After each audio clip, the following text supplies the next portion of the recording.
for Luca Marini. James doing a great job keeping himself inside that top 10. Anea Bastianini able to reel in Remy. So these two looking pretty quick at the moment. In fact, the entire top 3 are. Further back, Xavi Vierge is making progress. Good ride that. Good day so far today. Martin has probably pulled the pin here. Another one. Yeah, another PB lap, 28.871, and nobody at this stage has got that kind of pace. The same rider has he so far this weekend. He's down in 11th place right now, Bastianini.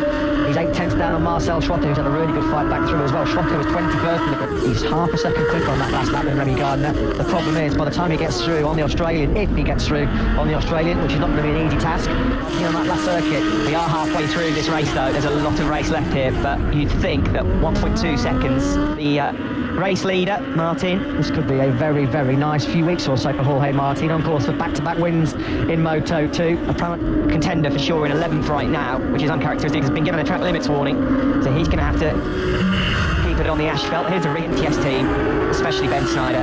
Cannot wait to leave Spiel. He's got a long lap penalty, the number 64. Yeah, it's what we call a Spaniard. Remy Gardner has just got to stay on board. It'll be just 20 points, and it would really send a message to a few people. Putting Stephen, what you've just said about how good Remy Gardner is on that Dunlop front tyre, just about keeps Bezzecchi at bay. These guys are worrying. Bezzecchi swarming all over Gardner. Gardner trying to take just his second World Championship podium, his first in Argentina last year. Tom Luzzi's starting to close, because he's not been able to regroup and keep himself in this podium battle at all, has he? No, doesn't look like it's going to happen now, does it, for Nagashima, although a top 5 would be welcome. Yeah, Tom Luzzi just in the background, number 12. He's about 3 or 4 tenths of that quicker than Tetsuta Nagashima, so Luzzi might be finding himself in 4 seconds. So 11 laps to go, still a long way to go for Jorge Martin, but normally in these positions in Moto2 and Moto3, he's been able to get the job. That's still extending a gap out front. Bezzecchi on par with him, and not too far behind was Remy Gardner. Gardner have it right. Any which way possible now. Can he try and get through on Gardner again? I think he's just putting a 28.981. So he's podium pace, as has Tom Luzzi. There he is on the number 12 machine. The same, he's just started getting into the low 29s. Likewise, Hector Garzo is doing okay. Augusta just shows you how quickly things can unravel, doesn't it, in Moto2? Sam Rhodes is looking so consistent in every session, top 3, and that crash, that false neutral, like VDS team, miserable. One they will want to forget very, very quickly. Of course, he does go to Mazada in a couple of weeks' time, Fernandez, where he was victorious. He was trying to make up for lost time. Here comes Bezzecchi then in the race. Look at the speed difference. Unbelievable. And no matter how good you are on the brakes, that's going to be difficult. So hard, he sacrificed all his exit speed. But that was embarrassing. Well, embarrassing the speed differential. Paolo Nieto, from how far back he was. Well, again, though, we're finding out how much abuse a Dunlop from Moto2 can take, because that was brilliant by Remy Gardner. On his tail, he thinks that he can close this gap down to Jorge Martin. Good luck with that one, Marco. Do you know what? Nagashima on the front end, hit back towards the corner. You can see how many bike lengths Bezzecchi can eke out on him as they've been able to claw it.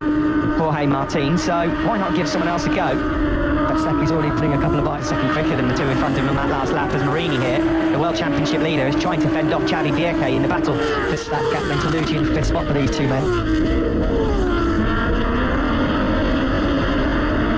Roberts. The gap between Luzzi and Marini, 1.7 seconds. So they've still got time in the race. He apply any pressure at all to Martin, who looks more than comfortable. Jorge Martin's father, Bezzecchi looking on. Got somebody else chasing him now, and he's actually had a tenth taken out of him by Marco Bezzecchi, who has broken just away now. Jousted it out for the Moto3 World Championship a couple of years ago in 2018. Yeah, again, Bezzecchi's the marginally quicker man. 1 point lost for Marini. The championship is just so tight in Moto2. Marini just doesn't look confident on that soft front tyre in the brake. 29.0 just Jorge Martin produced in this Grand Prix. A lot. Martin, this would be a huge 50 point zones, particularly in zones turn 1, turn 3 and turn 4. I just wonder if he had his time over again, whether he would go for that harder front tyre weekend. But not what we expected from Marini at all. Hope Ben Snyder fans cover your ears now. What's worse than Martin then, a 1.7 second lead, and now a 1.5 second lead going into the final sector. So Bezzecchi's getting... He always loses 2 or 3 tenths in that sector, so it's good that he's got such a comfortable advantage. If 1.14 and Bezzecchi, there's the championship leader then, Marini. He cannot contend with Xavi Vierge, who's got nothing to respond to Vierge. No, Gardner and Nagashima look cut adrift at the moment. If these guys were to get close enough, I mean, look at what that does to the championship. It's tasty at the top, isn't it? 8 points between 3 in his rookie season, and Anea Bastianini from mid race onwards, he's got really, really strong pace. He's down in 10th place, and there is enough time Through sector 3 again, you're right, Matt. That is where he's losing. He's lost another racing man. And their lap times are quite stable. That was Nagashima wide, wasn't it, coming down the hill into turns. Remy Gardner, as the fuel load lightens, has started picking up his pace as well.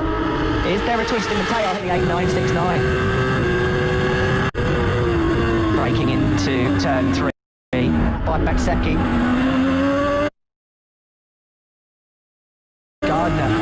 Gardner's in wide through turn 4. Gardner needs just to keep his power to drive bit here.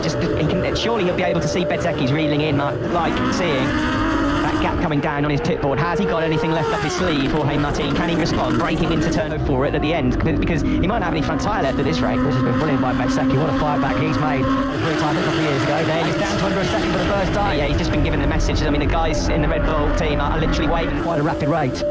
9 tenths now.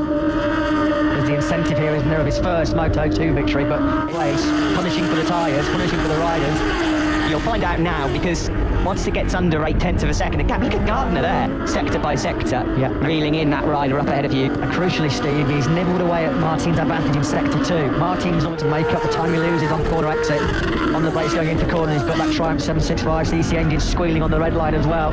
Tough. Let's see what the advantage is as they sweep through sector 3 very, very quickly. It was almost 7.5 tenths. Again, victory. That last lap, Martin had an 8 tenth of a second advantage. It's been slashed to just over half a second now. There you can see that was the reduction in the advantage. Gap got down to about a second. This is on. Across the line we go. Jorge Martin leads then with 4. Nagashima's coming back into the force here as well, into the frame, sorry. And Tom Luthi also not a million miles away. That was quicker than your race leader, Jorge Martin, who's been reeled in here, hand over fist. Was Bezzecchi just in a fraction too hot into turn 4. This will be massive for his confidence and belief. I think the top 8 to go into a 2-week break with would really do him the world of good. Here is Tom Luthi then. Now, 7 tenths again. Martin is trying everything he can here. Squeeze out, but through sector 3 again, he's lost another couple in a couple of weeks' time because he's had nothing for this front running battle. He's still in 7th place, from well over a second behind Xavi Vierge here, who's quicker than the 2 ahead of him. Here, Matt, that with a decent sector 3 like we've seen previously, Marco Bezzecchi is going to be within just a couple of tenths of a second with 2 laps to go here. And suddenly dropping down into those 1-2 region. They're hard races to lead. Favourite the championship as well. Yeah, but it will certainly go down well on the other side of the VR46 garage as well. Of course, we saw this is on the pit wall here because they know their man is really throwing everything at this. He closes up, does he? He's good on the brakes into turn 1, is Marco. As they drop down the hill into turn 9 and 10. And there's going to be 2 laps left every time. This is one of the blues in Moto3, Motegi 2018. Remy Gardner is not out of this either. He's not, and Nagashima certainly deserves it because he's ridden an absolutely awesome race. Nothing more that he can do on that year-old Cadillac chassis, fighting back at the front again. We've not seen that since Jerez. Gardner struggled out of turn 3 then, and he'll be hoping that... Strong late on here in Austria. Can Jorge Martin make it back-to-back wins? Bezzecchi got left in the locker. What has Jorge Martin got left as well? Because it's going to be an advantage of around what you think 2 tenths of a second. Where will Marco Bezzecchi have a look? Is he going to be close enough on the river, is it? It is not over. Then they drag down the hill. Marco Bezzecchi will be desperately hoping that Martin can make... Popped up, and that's cost him at least 5 bike lengths. Was that a decisive moment on this final lap? Bezzecchi was closing. Here comes the Italian as they sweep through turn 7 now. Just 3 corners. Yeah, what has Marco Bezzecchi got left? Has he got anything left? He's thrown everything at it, could not do any more. He's going to have a... Can he find a way through on Martin? Martin's got to go defensive, surely. He does go defensive. Bezzecchi enough. He's not close enough. Round turn 9, we recording on their relationship now. And what happened here yesterday? Oh, he answered some big questions today, Jorge Martin. That was a lot that came from Martin.